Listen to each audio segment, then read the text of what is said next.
بسم اللہ الرحمن الرحیم۔ صرف 5 منٹ کا مدرسہ قرآن و حدیث کی روشنی میں۔ نمبر 1، اسلامی تاریخ۔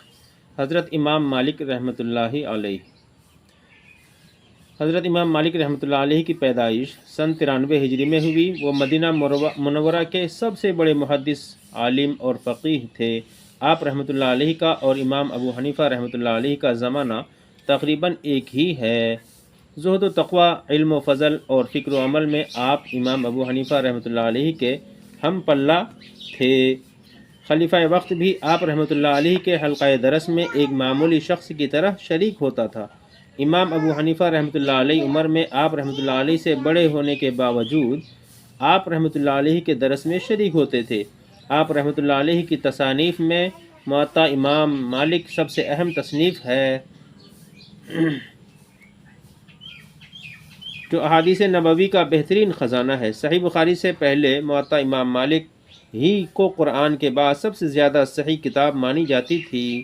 آپ رحمۃ اللہ علیہ کے زہد و تقوی سے ایک بڑے علاقے یعنی طرابلس، تیونس اور الجزائر، مراکش اور اسپین میں بڑا اثر پڑا۔ آپ رحمۃ اللہ علیہ بڑے بے باک اور جدی انسان تھے۔ فتویٰ دینے میں کسی کا لحاظ نہ کرتے تھے، چاہے خلیفہ وقت کے خلاف ہی کیوں نہ ہو۔ اسی وجہ سے آپ رحمۃ اللہ علیہ نے حکومت وقت کے کوڑے بھی کھائے، مگر حق کا دامن ہاتھ سے جانے نہ دیا۔ نمبر 2، حضور صلی اللہ علیہ وسلم کا معجزہ، سست رفتار گھوڑے کا تیز ہونا۔ حضرت ابو طلحہ رضی اللہ عنہ کا گھوڑا نہایت سست رفتار تھا۔ ایک دفعہ مدینہ منورہ میں شور و غل ہوا۔ رسول اللہ صلی اللہ علیہ وسلم نے اسی گھوڑے پر سوار ہو کر مدینے کا چکر لگایا۔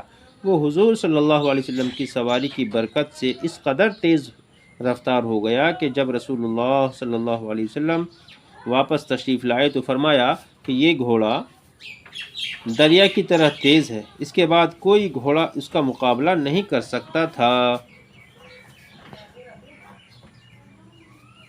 نمبر 3، ایک فرض کے بارے میں، وطن لوٹتے وقت طواف کرنا۔